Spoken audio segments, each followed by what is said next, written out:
Et bonjour à vous pour ce live, pour cette capsule.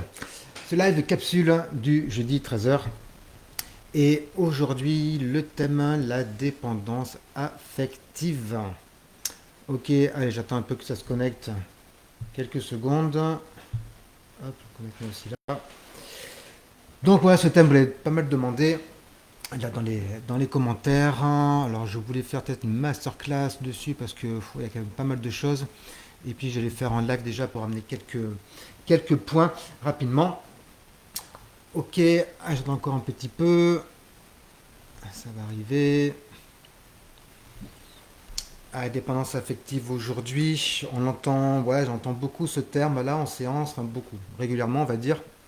Première chose, j'ai envie de dire, c'est de, est-ce une dépendance affective, oui ou non, en fait. Il y a des gens qui me disent, ah Bruno, je suis dépendant affectif. Je suis là, c'était qui? Ouais, souvent dame, ouais, pas que, c'est un peu mix, mais plutôt dame. Et première question, c'est comment tu le sais? Comment tu sais que tu es dépendant affectif, que tu as une dépendance affective? Ah, eh bien, lorsque mon mari, ma femme part 3 4 jours pour son boulot, ben, je suis pas bien, tout ça. Ok, ben voilà, il te manque quoi. Oui, d'accord. Donc, et puis une autre personne qui avait vécu une rupture, ben, il était malheureux.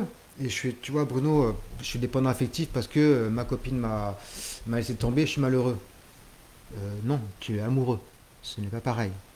Tu vois, il y a une différence entre euh, avoir mal, avoir des émotions désagréables parce qu'une personne nous manque et sa dépendance affective entre le normal et le hors norme, si la norme existe. Ok, voilà. Quand on va pouvoir la identifier par une intensité émotionnelle, voilà, qui ne va pas dépasser un certain seuil, par rapport à une durée aussi, qui ne va pas durer non plus trop longtemps, et une fréquence, voilà, qui ne va pas souffrir de manière régulière comme ça à chaque fois que tel événement arrive, etc. Ok. Donc attention, lorsque la personne vous parle de dépense affective, d'évaluer, de voir si c'est réellement une dépense affective, et sinon, bim, on lui switch une croyance au niveau de son estime aussi. Je lui dis, bah non, tu n'es pas dépendant affectif, tu es juste amoureux, c'est normal, voilà, c'est quand même frais, s'il n'y a pas très longtemps, et que tu es quand même seul autour de toi, donc c'est normal que tu sois malheureux, quoi. On va voir voilà, comment libérer ça, enfin te faire aller mieux le plus rapidement possible, mais on n'est pas à ce domaine-là. Donc moi, j'évalue la dépendance affective lorsque la personne reste avec quelqu'un alors qu'elle souffre, alors qu'elle en bave, alors que, consciemment parlant, elle sait qu'elle devrait partir ou elle sait que cette personne-là n'est pas bon pour elle. Malgré tout, elle reste. Donc c'est vraiment cette différence entre ce que je perçois, ce que je comprends, ce que je sais au fond de moi et ce que je ne parviens pas à faire. Ce que j'aimerais faire et que je n'arrive pas à faire. Là, on peut commencer à parler de dépendance d'un côté hors norme. Voilà, parce que la personne ne parvient pas à agir de telle sorte qui lui permettrait d'aller mieux, tout simplement. Ok. Dites-moi dans les commentaires si ça fait sens pour vous, si on est bon. Et ok, donc voilà, on va identifier ça. Ensuite, d'où ça peut venir, ces dépendances? Parce que s'il y a une réelle dépendance, elle n'arrive pas toute seule. Ok, comme j'aime bien dire, l'inconscient, il a autre chose à faire que des troubles pour rien, comme ça. Pour lui, il y a une raison qui fait que la personne va rester accrochée à cette personne-là malgré les humiliations, bref, tout ce que vous pouvez imaginer et entendre au cabinet. Et je dis dame parce que ouais, 97% des cas, c'est les dames que je vois dans ce cas-là. Et avec des mecs qui font n'importe quoi et super malveillants, etc. Et pourquoi ces dames restent? Attention, les hommes aussi, ça peut arriver, je vois beaucoup moins. Alors, on part dans l'enfance, direct, ok. Et la première question, c'est, ok, ouais, comment ça se passait, voilà, chez toi? Tu t'es aimé, ah, eh bah, tu peux y aller, hein. Ben non, mes parents ne s'occupaient pas de moi ou pas trop de moi. Ou, euh, en fait, ça va être comment la personne se représente euh, l'affect, la relation qu'elle avait avec ses parents. Les parents pouvaient l'aimer de manière maladroite et la personne va pouvoir ressentir cette peur d'être abandonnée ou effectivement cet abandon parce que délaissé, parce que désintérêt, parce que fantôme, comme on dit, j'étais un fantôme, je suis là, mais Mes parents me regardaient même pas, en fait, quoi. Ils me parlaient pas à table. C'est comme si j'existais pas, quoi. Ok? Bah, tu m'étonnes que plus tard, dès qu'elle va rencontrer quelqu'un, eh ben, elle va s'accrocher, hein, parce que trop peur de revivre cet isolement et ce côté, j'existe pas, j'ai pas de place. Avec cette personne-là, elle va avoir une place. Douloureuse, ouais, mais elle en a une. Elle est reconnue de toute façon, quoi. Ça marche? Ok. Dans la période de carence affective, euh, ça peut être aussi des parents qui ont fait croire à la personne que toute seule, elle s'en sortira pas.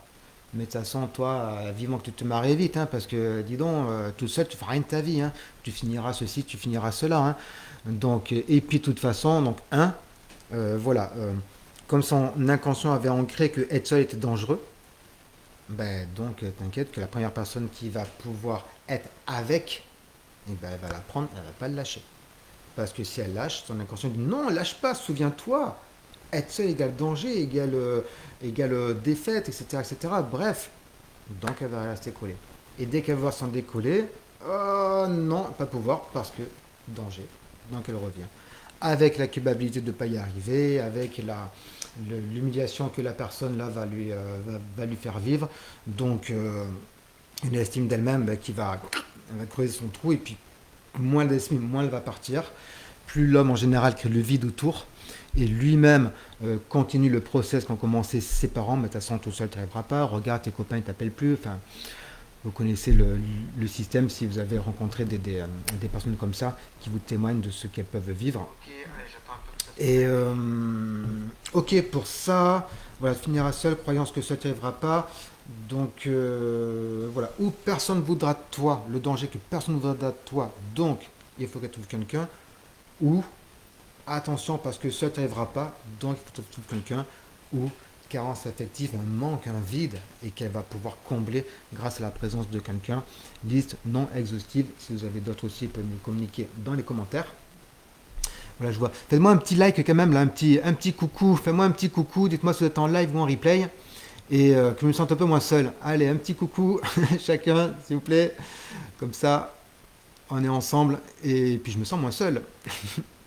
Et allez-y, posez vos questions. Ok. Ensuite, quel va être. Quel, pourquoi aussi la personne va-t-elle rester accrochée? Ok. Il va y avoir aussi cette peur de l'inconnu. Ok, l'inconnu fait peur. Là, je connais. Ouais, mais tu souffres. Ouais, mais je connais.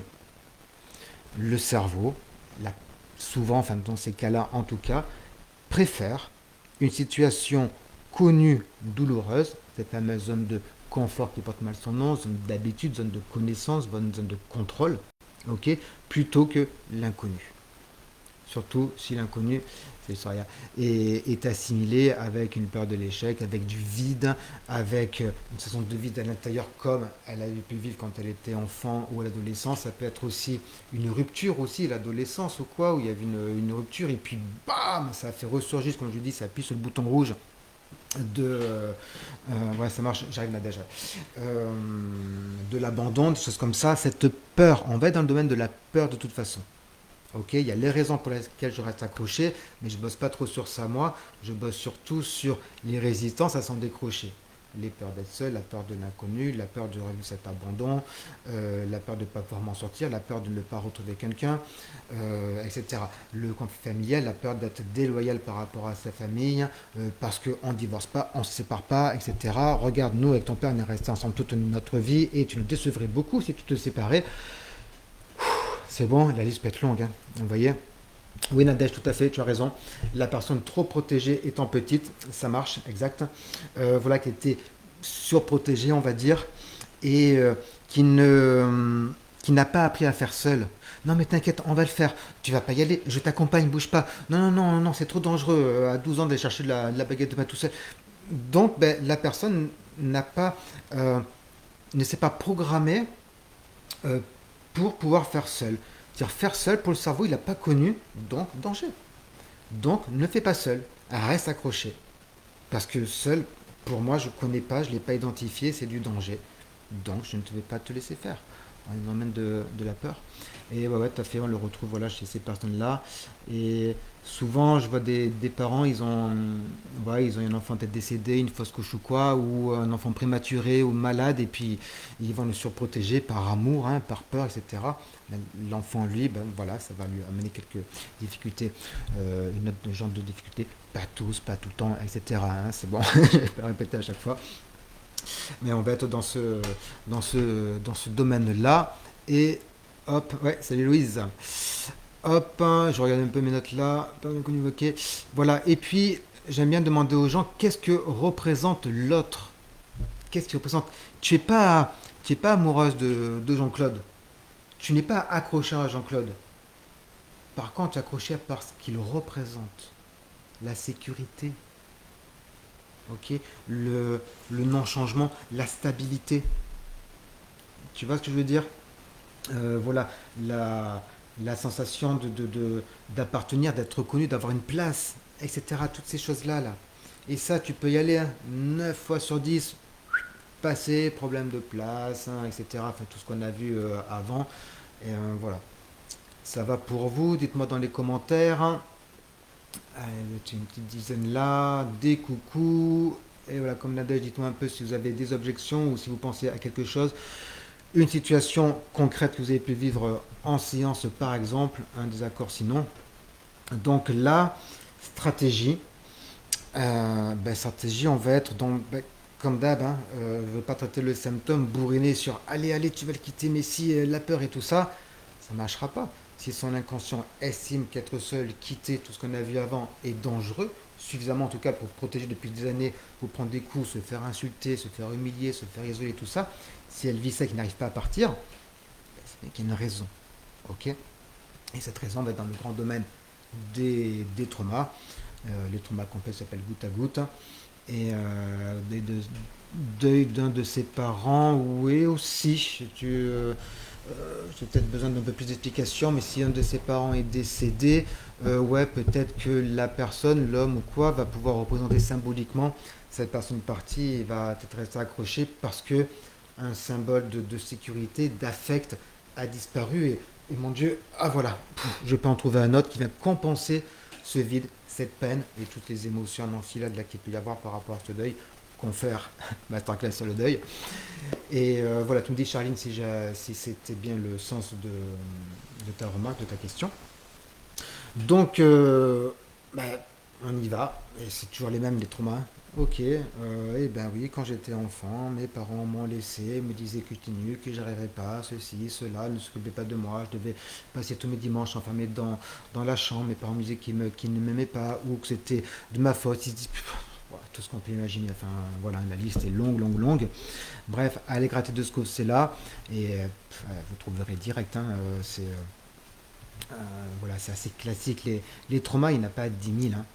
Ils se ressemblent, c'est souvent à peu près les mêmes, qui, avec leur spécificité, hein, mais au niveau global, ce qui représente le programme qu'ils ont créé va être le même, hein. Se protéger de ce dont ils ont manqué quand ils étaient enfants. Tu trouves ce qu'ils ont manqué, tu libères l'émotion de cette carence, de ce vide, de cette peur, de cet abandon, de ceci, de cela, tac, tac, tac, tac, tac, tu libères, le terrain est propre.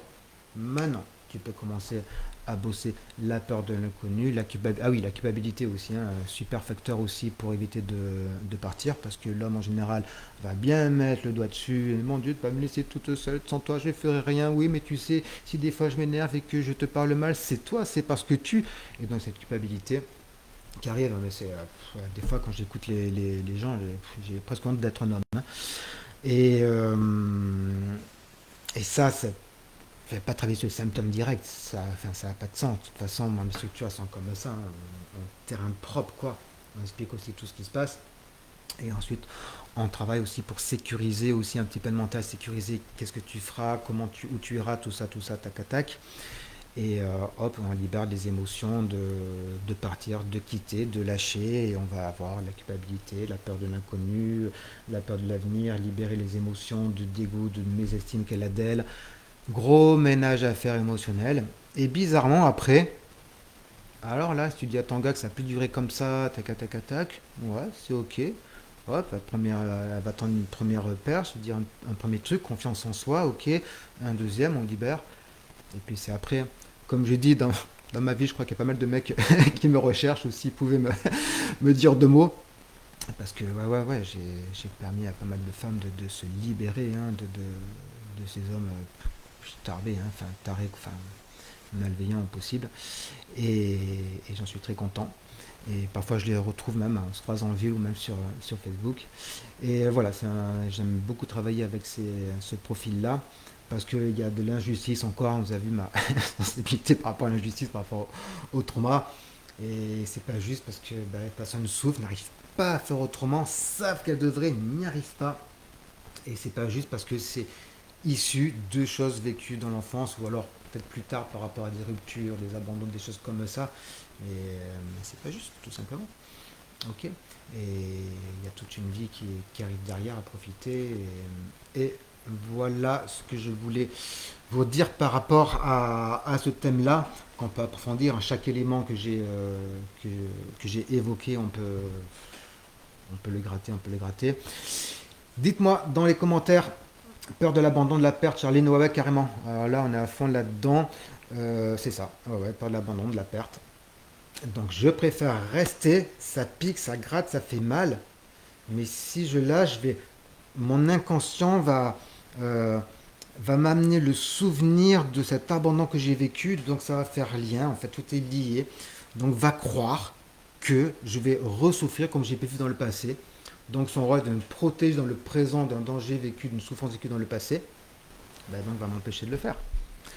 Et donc mon cerveau va trouver plein d'excuses, mon cortex là, parce qu'il va bien falloir que je valide, que je mette du sens sur ce comportement, je n'ai pas à changer. Oui, mais non, mais il est pas si méchant. Oui, non, mais c'est moi aussi qui cherche.